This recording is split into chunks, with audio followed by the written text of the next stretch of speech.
Hello, welcome. This is Authentic You.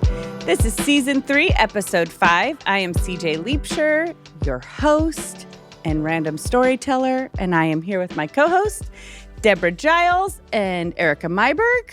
Hello, hello. Hello. And we are just killing it on this podcast thing, I think. Well, this is my encouragement to myself every start of the podcast.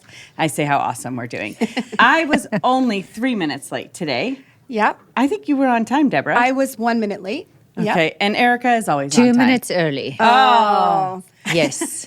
I was So- like withholding, sending you yelling texts. Yes, she judges us. But you guys know this. If I you've really do. listened to any other podcasts that we do, she is the judge. And we are always being, Sentenced to guilt. jail. It is what it is. We are aware of our failings. But this morning, what made me late was I spent 20 minutes laying in bed staring at nothing, at my phone, at the wall, at my treadmill, just staring. And next thing I knew, I looked at my phone and it had been 20 minutes. So then it was a hustle because then I had 20 minutes to get ready, feed myself, find my dogs that were outside, who knows what, and get here. So I'm pretty proud that I was only 3 minutes late. Were you avoiding us? Is that why you didn't? No, I like sleep. Yeah. And I didn't get as many hours as I like to get. And so I don't know. When did you go to bed? 10:30. Okay, so last night I'm in bed by 10-ish, 10:30. It is way too much sleeping time for me. Like I wake up in the night because I'm a 7 hour if I do 7 hours, it's amazing. But I operate wonderful on 6.5. So when I go to bed early, I have a problem because I wake up in the middle of the night and I'm like, oh my gosh, I did so good. I slept so long. The alarm must go off soon. Then I look at my phone. It's 3 o'clock in the morning. And I'm like, shoot, what am I going to do? You know, and last night again, this morning it was like 4:55. I made it till then. And I'm like, I know some people get up at, you know, that's a little bit, it's cold, it's dark. I don't really want to get up, but I don't want to sleep anymore. So, man, What'd you do? I fell asleep, but it's so restless then because the dreams I had was terrible. Anyway, so I'm giving up on this early to bed situation. I didn't because fall I gotta asleep. hold out a little bit longer at night. I think it took me probably till midnight to fall asleep, even though I climbed in bed at 10:30 because 10:30 is pretty early for me. But I tried. I read a long time. I laid there. I tried. If I got 6 hours sleep, I would like not feel good. I'd feel nauseous. I'd be so stressed. I would need a 4-hour nap in the day. Like I would not be okay with 6 hours sleep. Like the fact that you're like, I'm great at 6.5 hours. I'm like a nine hours is like perfect for me. Yeah. Are you and Banning both like sleepers? And because I feel like Daniel and I are both really good sleepers, and God blessed us with babies that slept. My sister had babies that did not sleep. They'd be up at like 5 a.m, and mine all slept in. And I feel like it was God's gift to us. Well, Banning and I are both sleepers, but we are different sleepers. Okay. Banning goes to bed. He likes to climb in bed at 8:30. He's like asleep by 9. Yeah. And I he's mean, the sun is still shining in the summer I know. at 8:30. No, I know. It's very odd. He is like an old woman. My granny had the same bedtime schedule when she was in her 80s and 90s that Banning has in his 40s. So he's just an early old woman. Any moment now he's going to start crocheting me things. Maybe. I'm an early morning, and I know that because if I ever have to send an email or text to Banning, I know he's up early. Absolutely. And my dad is the same way. There's certain people, but my husband is not an early morning person. And I was up at 3:30 this morning, I go to bed early, like 8:39, and I love it. It's my favorite time in the morning when no one's up and I can think and do what I need to do. But it is Yeah, it's a challenge. As what has happened is, as I have been married for 20 years now, my husband starts going to bed earlier with me, and that was like my time to kind of get to sleep and just have my own time. And now he's going to bed. I'm like, who's going to watch the kids? Wait, like, you're going to bed with Daniel me. goes to bed at 8:30 or 9 too? Please don't tell anyone, guys. This is very Wait, private. how late does he sleep? 7. I know. Oh, he gets a wow, good that 12, is 13 so hours. many That's what I hours. need. That's what Yeah, he I can would get be. 10, 11, 12 hours. Me too. My issue is when I wake up like at 4:55 or 6, I'm like, Rainier always brings me coffee. Oh, so yeah. he's sleeping away and I'm like, well, Where's my coffee? well, yeah, so I switch on the lights. I Anytime start you moving do? because I'm unable to make my own coffee. But Yes. listen, this morning I got up.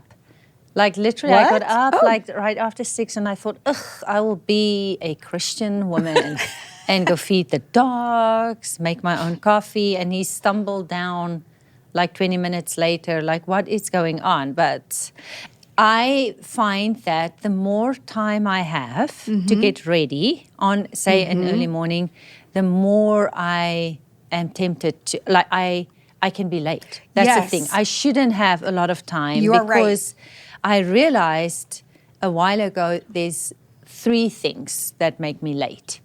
And this is like, I had a lot of time, but so the only legitimate one is the train. Like where I have to turn left to come to the office, I have to cross the train tracks. And when there's nothing I can do, okay?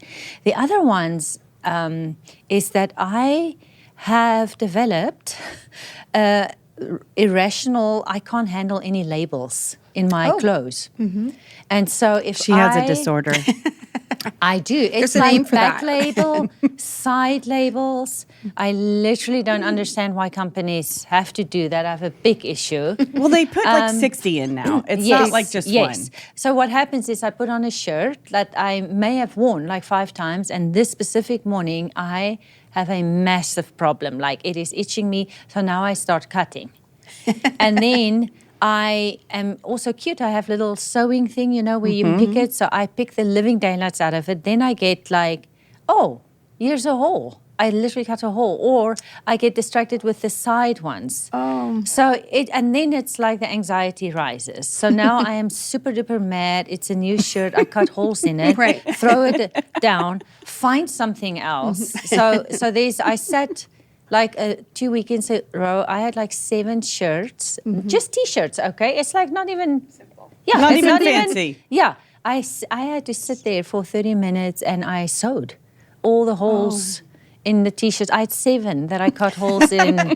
So that made me late. And then the other thing I did is I would go to the shower and right as I'm about to be done, I get this bright idea. I need to like squeegee the doors or bleach it a little bit, and I get completely lost in bleaching my shower. And I'm like, I have no time. Right. So I also get out everything. I smell like bleach. Like I have clothes with bleach spots on it because I also decided one time, and I tried to stop myself to spray the ceiling. With bleach because I saw something and I forget that the drops come down. Yeah. So at least I close my eyes, but everything else, anyway. So those are the things that make me late, and it like literally happened this week. So there's just, I don't know what to say, guys. Mine aren't as I'm much better if I have no time. Mine aren't as much my fault. Mine are always, I would say 99% of the time, it's my dog's fault. I come downstairs, I find poop, pee, vomit. They have decided now is the morning I will actually dig a hole to the neighbor's house. Or they just flat out decide they don't listen to me and will not come inside. The other morning I was late to church because I was sprinting around my backyard in my nice shoes because my dog wouldn't come inside. Like, why is this my life? And it is my fault because I love animals. I allow them to be naughty. And then the moment I need them to listen, they're like, you don't require this any other time in our lives. And now you expect me to listen. So Erica has disorders, and mine is I have naughty animals that are my fault. Yes. I love to tell Erica she has a disorder. No, I'm like, it just stuck out its head as I'm getting older. Well, we giggle about it because my middle daughter, when she was a kid, could not wear anything with a label. So everything she had on had 2 holes in the back because it couldn't have any piece of the label. And so I just gave up fighting her because she's the strongest willed child there ever existed. So she just walked around with holes in the back of her shirt. And Erica knew her then, and we would giggle, and she'd be like, Raya really can't handle labels. And now You judged her, and now you are Raya. I am Raya. Like, I literally Googled tagless shirts. Yes. I'm like, oh my gosh, it's so cute. This stupid shirts came. It doesn't have a tag in the back. All 50 was on the sides. Yes. Both sides. And then there is no way to get them out without undoing the stitching. And now I have a hole, so now I have to go on a $10 T-shirt, go do some sewing. So I'm like, I need... You need help. Yeah, our guest that we're going to tell you all about right now, I think she is amazing. Yeah, she's going to help. I need a company that has literally no tags. or a therapist. Right. We'll see which no, one. there's other people like me and Or Raya. a therapist. Oh, they are harsh. Very rude. Well, today we are continuing our series, which is talking to women who have just overcome or done the unthinkable, and they did it with God. They didn't do it alone. It's a story of what the world, what life would say to you, hey, you can't do that. But with God, look where you are. So our guest today is Ruthie Ridley. And she is one of our worship leaders. She actually leads worship for our Authentic You gatherings, and we adore her. I also am influenced by her. Guys, she is one of the people that I will buy things if she tells me to buy it. I did have to have a come to Jesus moment when I asked you about your skin, Oh, yeah. and you told me you just get facials and that's how you That's look it. that I way. know. And I had to That's have a all I do. reality. I had to have a reality check that my skin is not your skin. And so therefore I just had to deal with it. Oh, man. Yeah, that What a facials bummer. will not cut it for my skin. And I just will age with wrinkles. Yeah. It is what it is. You look good, CJ. Oh, you're too nice. But Ruthie, tell us a little bit about yourself. Oh, man. Okay. I had the harsh reality that I'm finally in my 40s last year, so I want to say that I'm having a hard time with that. But well, welcome. yeah, so that's at the forefront of my mind is my age. But I have 3 kids. I had my kids pretty young, actually, and they're only 15 months and 17 months apart. So That's I felt amazing. like I was pregnant for I don't Yeah. know 6 years in a row. It really wasn't, but it was a long time. I Yes, felt like. absolutely. I have Ava, who's going to be 16 this year, Savannah, who's going to be 15, and Jay, who's going to be 13 this month. Wow. And yeah, they're amazing. I'm a competitive sports mom, so we do competitive soccer and competitive volleyball, and so I live that's my life, really. Absolutely, I Even understand. though I am a content creator and I was a nurse and all that stuff, my main job now is driving kids around, Yes. and that's it. I was really good at that. You were. I And was you gave me hope. Every time you would be like, you know what? Your friends are going to be those moms. Ruth Ann, talk to the people Yes. and Yes. make them your friends. Make friends so you can get rides. And Yeah. I mean, so Use that's my those life. people that look Yes. friendly. It's all Absolutely. right. It's all right. Absolutely. And yeah, we're making friends. Absolutely. So, Good job. Good yeah, job. thank you. Yeah. And also, Ruthie, your husband, Ben. Ben, I forgot I had a know, husband. No kidding. No, I was going to say, Ben is. I love that guy. He is a cop, but he's British. And He is English. And Daniel, my husband's British. And Oh, so yeah. that is what has brought us together is But you married a different type of Brit because Just- this guy, my husband, he doesn't even talk. He's so quiet and so proper. I'm like, tell me how you really freaking feel. I'm British. It's ridiculous. I'm You like, are can British. you explain what's going on in your heart? Oh, and in your Banning's British mind? Oh, yeah. too then. Banning's the same way. I'm like, do you have feelings? It's true. No. Guess what? You're crazy. That's what he's saying. You're the crazy one. Okay, right? wait. How old is he? He's gonna be no. So let's see. I'm He's young, 41. yeah. He's 39. Oh, just wait. Yeah. Just wait. The emotions come. They get better feelings. come. I'm ready. They When get menopause hits feelings. for We are 17 years married, and I still don't know this man. I'm kidding. No, Ruthie, I'm kidding. banning kidding. is also like, I will just say I've talked to multiple women that men, as they start to hit their 40s, all of a sudden start to have emotions. Oh, I cannot wait. I can't wait to get to know him a little bit more. No, he's just, it's just the I'll just English say way. I it don't know is. what it is. It is. I love him to death. He's going to laugh so hard listening to this. I know it's a women's podcast, but I will be having him listen to this. Oh, I don't let Banning listen. And he's gonna, but it's funny though. I say all that, but he is in law enforcement and he is a cop. And so I've done, these ride-alongs and stuff with him. And he is a different person. Really? Like at home, I think he lets mom Yes. just run the roost and be nuts and Yeah. get everyone in order and whatever. Okay, he comes home. What do you need me to do? Like, Wow. But at work, he is the boss. I did a ride along with him. And he was showing me all the homeless people that he knows all their names. Yeah. And he goes to their homes, make sure they're safe. Do you need anything? He'll tell Wow. me, Lucy got stabbed last week by the boyfriend, so I got to make sure she's good and she has food and, that kind of Wow. thing. So it's like he's this different person at work, really protective, really into the justice thing, obviously. But yeah.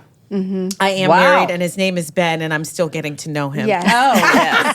But he's got a good sense of humor. He's got a good sense of humor. hilarious, but I don't know if he has feelings or No, emotions or anything. I don't know. They'll come. Yeah. They'll come. I wonder if he will let us ride with him. Oh, he Yeah. will. We can do the 100%. podcast on the road. In the back of a Erica cop always car. wants to do He a podcast would- on the road, so he now she has a does. dream, Oh my one gosh. that we could do. You can put us he would in the love back. to. He would love would. to. And like I said, like he when he's in his element, Yeah. you That won't get is him. awesome. You won't get him to shut up. That's amazing. Ooh, that'd be so fun. Can I Yes. carry a gun? Oh well, he will show you how to use it in case you're in an emergency What situation. if I wanted to taser him? Could Oh I God, do that? absolutely not. They had to do it in school. They had to tase each other and stuff, so How it they had to get feels. pepper sprayed and stuff like that. Yes. He was blind for 2 weeks. Oh, yeah. It's have literally horrible. I have a nephew that did it too, and so that's why I think it's funny to say it because Oh, I know yeah. how awful it is. I would Oh, yeah. love a taser. Oh, my I could God. taser Sunday you. mornings We at could church. taser each Oh, other to yes. show it. Yes, get everyone in line. The parents that's that come late, Yes, it's the people annoying. that walk in front of the other people. I would We were just love so to annoying. tase. I'm gonna text Ben. There Yeah, you go. he's There got go. you. Yeah. He'll do it. He'll do it. Even having a 6-year-old son, we've had some, knock down drag outs with some things, and we've called Ben, and Ben has come over as a cop and talked with him has. and done a great job, just telling him, just so you know, this is what will happen. If you don't keep, if you Yes. keep You're going the gonna way go you hang out are, with it was great. Lucy. We have tried to Yes. convince Ben he will not do this to show up with the lights on and arrest him just for fun, just to be like really scare the Yes. but out of That but, is- yeah, but he won't do that. That's amazing. That is It's really amazing. awesome. It is Yeah, cool. it's amazing. And William loves him. Oh, he loves Ben. Admires him, loves him. Could sit all day talking. Oh, about yeah. I am just like, what could Why I get did we him not to know come this? and I know, arrest my because he's kids so for? quiet. Right. Could he come and arrest my kids for inappropriate pictures on the 100%. internet? 100%. Yes. Like, Just I'm tell him sorry. day and time. I'm sorry, that bathing suit is too scandalous. We're taking you to jail. Yeah, There you today. go. Indecent exposure. Yeah, there you go. Could we do that? Oh my that gosh. would be Not great. amazing. Oh my gosh. I feel like we're digressing. We Oh, yes. are, sorry. This should be about Ben. This is actually. a women's Actually, podcast. we should have Why are Ben we on talking here. about Ben? Women's Ben is safety? very We're interesting. getting He Ben He up He here. is, I guess. Yeah. I love my guy. So, Ruthie, you were a nurse. I was. So, we've been talking about in this series, like women that do the unthinkable. Why did you leave nursing? I have to be honest with you and say that it wasn't a passion of mine. I came from a family that was born in the Caribbean. I was born in Jamaica. It's a very purpose-driven, you have to know what you're doing with your life at the age of 16, 15.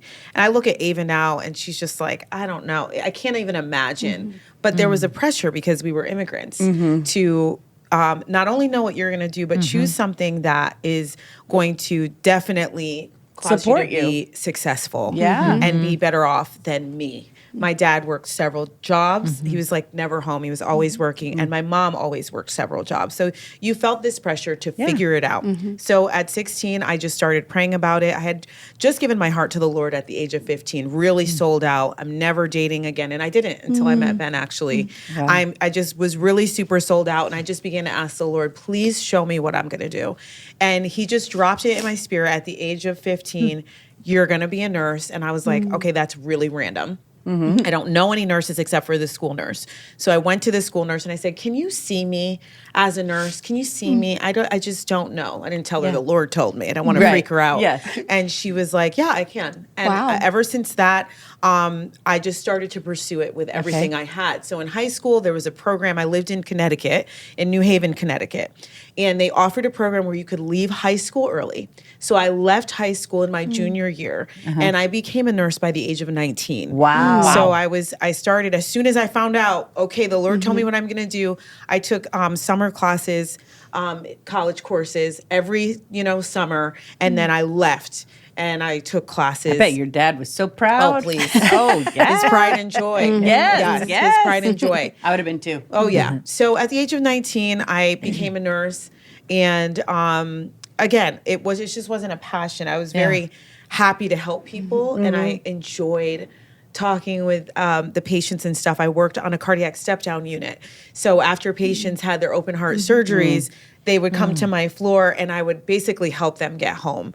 So, and transition to home. So that was like my first job. But it just wasn't a passion for me in the sense that I didn't feel like super fulfilled. And then I started to have kids. What basically happened is my kids were 18 months, 3 and 4. We had just moved from Connecticut to California to be a part of the church plant happening here at Jesus You've been Culture. here from the very beginning. Yes. And thank God we had a few friends like that, we knew since I was like 18 that were part of the church and stuff. And so that's how we got here. And I was just working like 60 hours a week, just trying to support us because we, moved from Connecticut with $10,000 in the bank. But that basically covered the U-Haul to drive across, get our tickets, and it covered like our first month's rent. So I was working a lot. My husband was a teacher, but when he got here, found out he had to go back to school for 2 more years after being in school for 5 with little kids. And he was like, I just can't do it. Honestly, I can't. So he stayed home with the kids for the first year we were here. Okay. Just about killed him. And then I was working a lot. And I just felt like I was really losing myself. Because in Connecticut, I started to quote unquote blog and do certain things to create, but they were very unsuccessful. And so I was like, I just started to thrift. We didn't really have any money, as I'm kind of describing, but I would go and I would consign and thrift old clothes so I could have something new. And then I would take pictures with my iPhone 3 or 4, and post it online. And that's how I started to create content online. But I remember you had purpose behind when you really left nursing to pursue this. Because I remember was it in a year you hit 10,000 followers? It took me a year or 2. I remember Cody telling me I was doing a Jesus Culture conference. I was leading worship. And I was like, not sure what direction God was going to have me in. Am I going to be more of a worship leader? Am I going to stay in nursing? Or am I going to do content creation? And Cody said, I want you to really go hard after this thing and try to hit the 10K mark. I really think something can happen with it, with that. And then there were interns here at Jesus Culture at the time, and a lot of them lived with us. And so I had a girl named Renee who lived with me, so she would help me take my pictures. Oh, yes. And then Katie Goldstein, who is best friends with some of our friends that went here as well, lived with me. And she goes, you know what? This is my first year of doing this. So not really of a following, only 1,800 followers. She goes, I want you to sit down and watch the show with me. It's of an influencer. It's called Dallas something. And she makes money posting content online. I think you can do this. I literally had 1,000 followers at the time, and I laughed in her face. And she's like, no, I really see you doing this, like making money. Well, and I will say, even with that, when you told us you were doing that, it wasn't even a thing, really. Because remember, you saying, we're going to do this. And I remember thinking, laughed at her. I don't know what you're even talking about. Like, it wasn't like everyone's doing this and I'm going to jump on the bandwagon. It was a brand new thought that was very entrepreneurial, and not everyone was like, that's a great idea. No. We see people do this all the time. It was nothing like that. It wasn't. It was actually really lonely and isolating because here I am very vulnerable at the age of like 30. So this was like 2014, 2015 that I started to really put myself out there. And no one else in my circle, in my church, I had nobody never heard was of it. doing it. Yeah. So I was like, I'm just really putting myself out there, and it's awkward, and I'm insecure. I was very, very insecure. I've never really ever fit in. Being a woman of color, I was always around Caucasian people. I just felt like I was always the biggest person, or thicker, or curvier, or whatever. I never felt like I fit in. But the Lord was like, just keep posting. And I just kept posting. And I always tell people, do it afraid, do it scared, do it insecure, do it. If you have it in your heart and I could not put it down, you need to just keep doing it. Yeah. And I had a goal because I was so insecure and I was so embarrassed and I wasn't confident in my looks or even how I looked, to post 3 times a week. And at the time, blogs were huge back then. So I'd post 3 times a week to Instagram and 3 times a week to my blog. Wow. And again, I started out with 1,000 followers. This was 2014, 2015. I just celebrated my 10-year anniversary. And I started to basically make community in the space and start reaching out to people that I saw were extremely successful, which was strange. They were just so successful. And again, it was so new that I'm like, what are we doing? And people are like, it's online, you're an influencer. Yeah. So in 2020, actually, I was able to leave my full-time nursing job. And just to give you kind of a gauge, at the time, so when I started working in nursing, I was making about $26 an hour, which was a fortune. I was 19. Yeah. So I was 19 years old and I was making about $26 an hour in Connecticut. I don't know, 2003. So it was a lot of money. That's a lot. Yeah, 2003. And when I left nursing, I was about at 130,000, which was just a lot of money Yes, absolutely. for Ben and I. Just insane, you know. And you think about what you're doing as a nurse, it's hard work. I think we could have probably made more. Anyways, in 2020, things were crazy, as we all know. There was so much going on with racial tension, and me being a woman of color married to a white cop who was a Christian really offended a lot of people, but it also caused women, especially women who felt like they could not say what they really wanted to say, to share my page. So I was very vocal. I was like, wait a minute. You are not going to have me disown my husband because he's a cop. Yes. And I agree that there is still racism in every single, in both ways, black, white, Hispanic, there's a lot of racism going on. I am not saying that, but I am saying we cannot just have all these blanket statements that cops need to be defunded. All the, like, I just was almost like a righteous anger. Yeah. And for the first time online, spoke up and just said, absolutely not.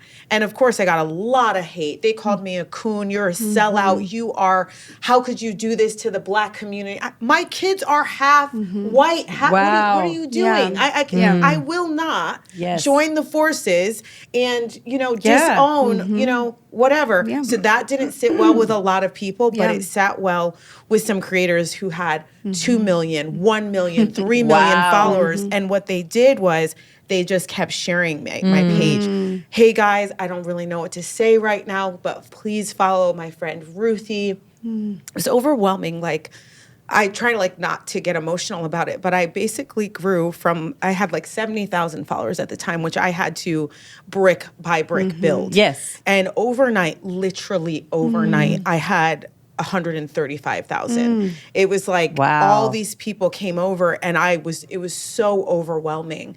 But I grew exponentially, whatever you call that, literally over the span of 2 weeks, and it did not stop. And so it put me over that 100,000 mark, which kind of puts you in a different bracket, and people take you a little bit more seriously. It's just a little different when you're in that 100,000 range.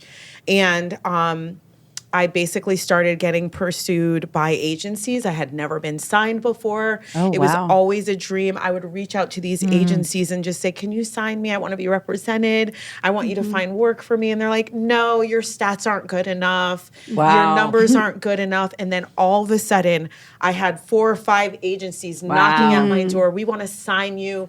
And so I was signed for the very first time to an agency. And I will never forget it. It was the 4th of July. I was at a party and I was talking to Cody and I was like, what do you think? And I talked to Daniel, Deborah's husband too. And I said, what do you think? And Brian Torwalt.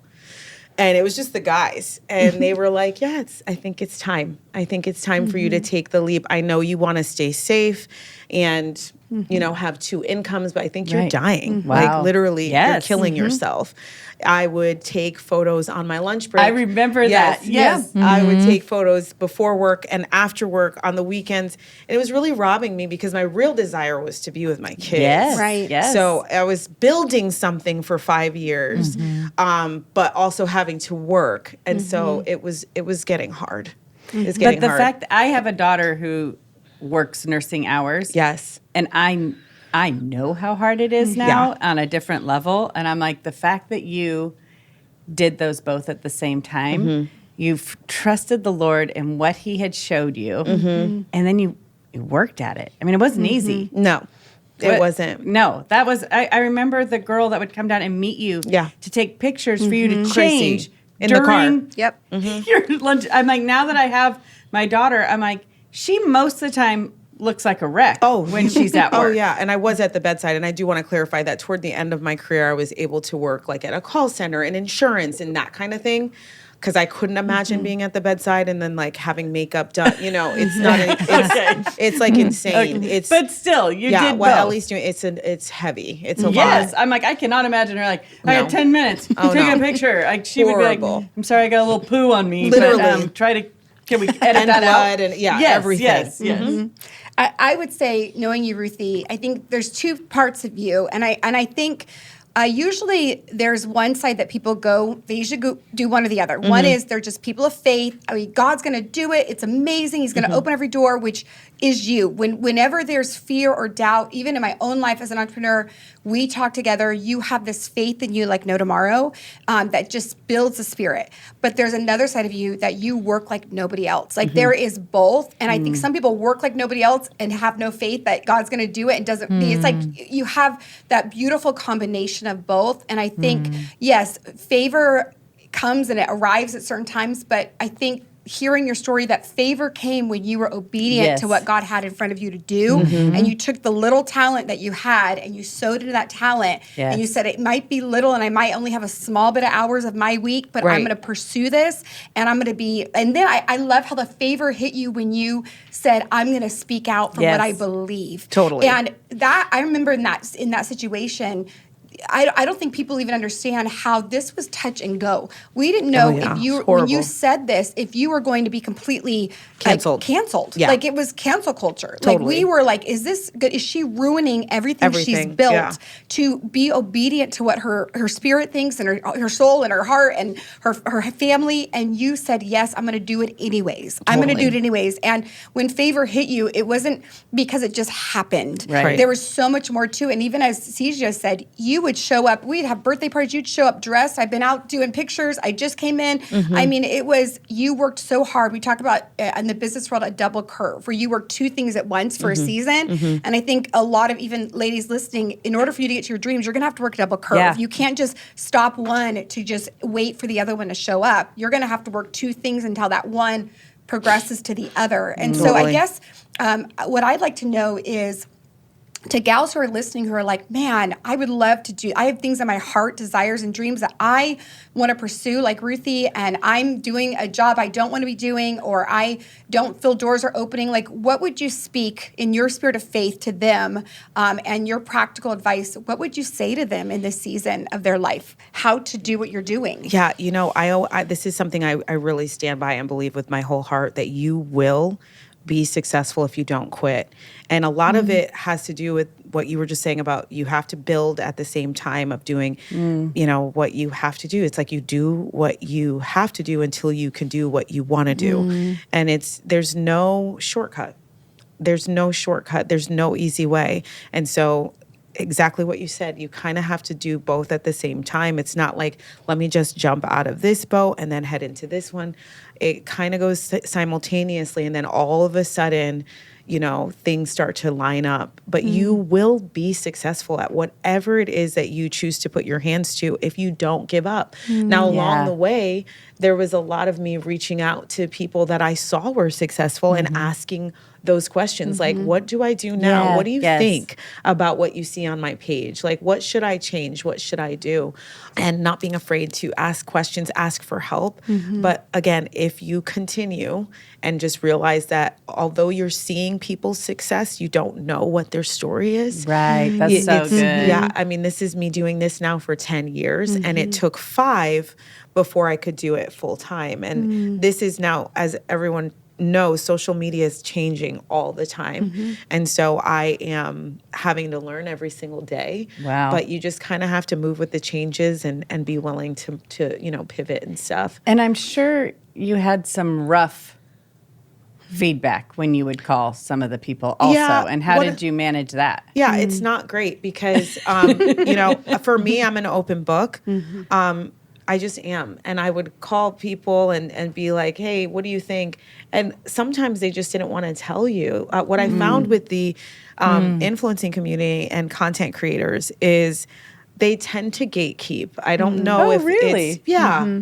Interesting. Yeah, it's just, why would I tell you my secret? Not that, it's weird. And I found a few girls, we would share contacts with each other, like here's Vera Bradley, here's Walmart, like we would exchange. But for the most part, people don't want to tell you what they're doing.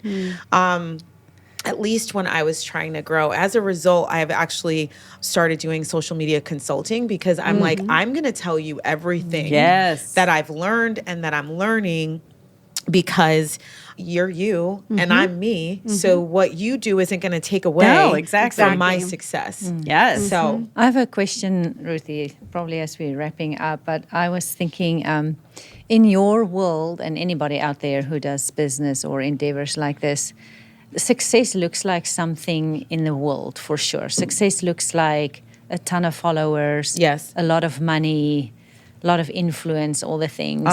But as we walk our lives in the kingdom of God, his measure of success is very often very different. Yes. So how would you, and sometimes it lines up, but here's the thing.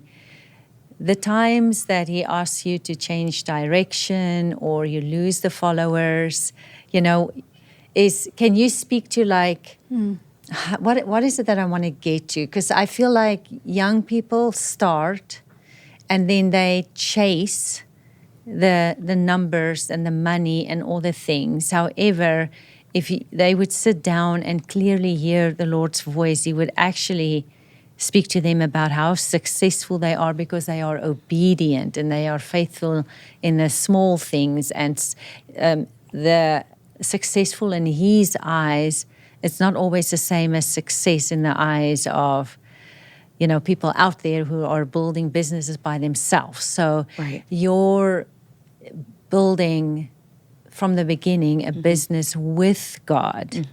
And how is that different? Because because of knowing you and whatever, I know it's very sensitive. You're sensitive to the voice of the Holy Spirit, and you want to follow Him, and you do, and then that it has an effect on your business, it also doesn't. It doesn't always look like increase. Sometimes it looks like decrease. Do you know what I'm saying? Totally. It sounds like you are changing direction. I am.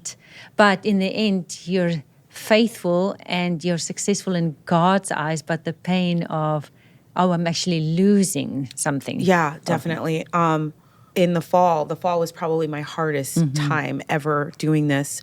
I feel like some of these harder experiences are important for people to understand that the journey of whatever you're doing is not always rainbows and roses and everything.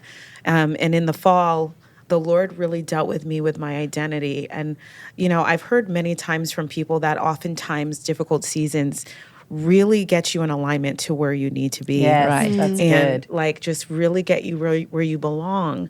And in the fall, I had my slowest time. I wasn't getting any jobs. Quite opposite to what I experienced in 2020 was speaking up. I decided to speak up on a few other things. I lost almost 10,000 followers. So there was a loss in what I thought I was being obedient to, and just taking a loss with jobs and just things changing. And the Lord just showing me during that time, your identity isn't in what you do and what you're capable of doing. Because Deb was just mentioning, I'm a hustle girl. I will work till I will work hard. Yeah. That is not an issue. But the Lord was showing me that this time you cannot work hard to bring you out of this little space. You're going to let me do this. And I was able to branch out because I was in this kind of difficult season of work not coming and I was used to a massive overflow, just more than enough. And that everything kind of dried up for a very brief season there in the fall. And it caused me to switch directions. Yeah. That's when I started my social media business, my consulting business.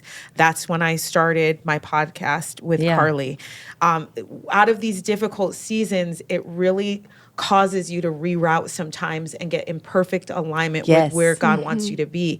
And prior to this hard season, I was chasing, I need those numbers. I need to have the engagement. I need to look like these other girls on the app. And God was like, wait a minute, no. And I had an agency actually pursue me in the process of this and basically say, hey, I remember following you from the beginning, and you've changed so much. You need to get back to who you are, and really calling out identity stuff. Why are you trying to be like these girls? Because they're successful that way. And these people aren't even believers. Right.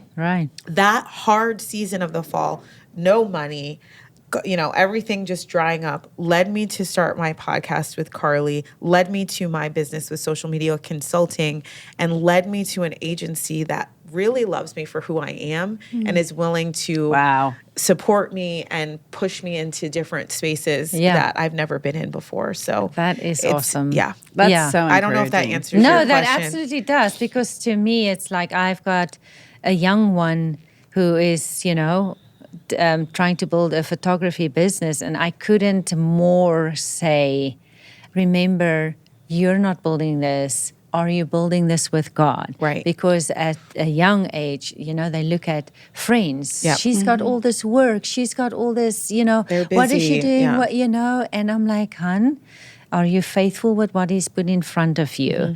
Are you asking Him? Are you saying, Lord, I am building this with you? Because then what looks to you like success, it doesn't mean this is, number one, your story, but it doesn't mean you're not successful. And the whole thing of, would I rather want to be successful in the eyes of God or in the eyes of man? Now, when we follow Him, we most of the time get both. Right. But it's the order of and the tenderness, because I heart. see with you the willingness to remain tender to Him, and that allows us to change direction. It allows Him to bring about the next step that you wouldn't have known. No. That's your next step, and you may have kicked against it. Absolutely. But staying tender to Him and to His voice and allowing Him in, and always remember, I am partnering, I'm building this, or He's building the church, Jesus built my business. Yes. Yeah. What a vulnerable and crazy thing really to Exactly. say, because it will not look like It everybody else's. Yeah. And it won't. takes courage. It does. And I mean, this is what we see in you, and we are obviously great fans, and I'm so excited about your consulting business, Yes, because I it's was been like, fun. I need you to teach the young ones how to do business, but do business with God. Absolutely. That- And you know yeah. what happened too, just really quick? I started feeling really empty in the content I was creating. When you're chasing things that really don't matter kingdom wise or eternally, you begin to feel Yeah. empty. And that's Yeah. a huge part of my shift, was wanting to post more content with impact Yes. and with purpose. Yes. And so when I put something up, what am I making you feel? Are you feeling God? Are you feeling encouraged? Are you feeling inspired? Yeah. Are you feeling like you want to be better? Or are you looking at this girl who's like got a cute outfit on and like, who cares? Yeah. I Yeah. also like that girl. Just so you know. We do bring her out a bit. Yeah, too, I do so. like that girl too. I do want to say though, Ruthie, knowing you, knowing your family, I think sometimes you can meet people, especially people who are successful and do well on social media or in business, and they're not connected with their family at all. Their kids are like in back rooms. They have no relationship with their kids. There's just nothing going on, and you're like, wow, you show up so well online, but behind closed doors, there's no relationship. And the beauty of what I've seen in doing life with you is that your kids are so connected. You have got Yeah. 2 girls who are watching everything you do. They love the Lord. They are connected. In fact, I hope one day I will be sitting with Ruthie like Dana and Erica yesterday saying that one of our kids got married. Yes. I'm trying to I'm just prophesying that out right now, but That that's would another be story. That would be a good match. It is a good. Very We good. know. We know. We've been praying it Very in. good. But Okay. but just watching that and seeing that you stepping out in your calling and grace, seeing the ups and downs and all that, the beauty of your kids watching that and seeing the light in their eyes, and then you're investing a lot of time and energy in them right now. And as much as you could put time into you, as you talk to Yes. CJ, you're spending a lot of time investing into them as well, and it will pay off Yeah, no matter absolutely. what. Thank So you, I Deb. love it. So good. I love it. So good. Well, thank you so much, Ruthie. Gosh.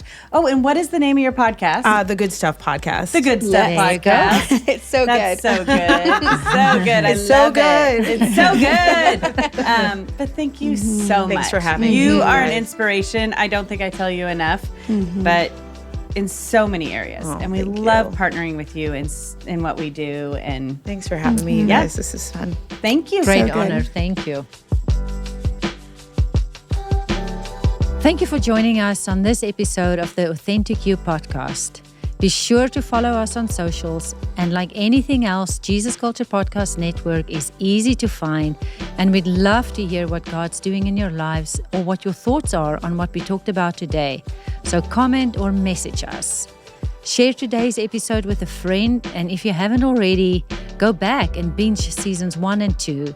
You can find us on jesusculture.com or anywhere where you listen to podcasts.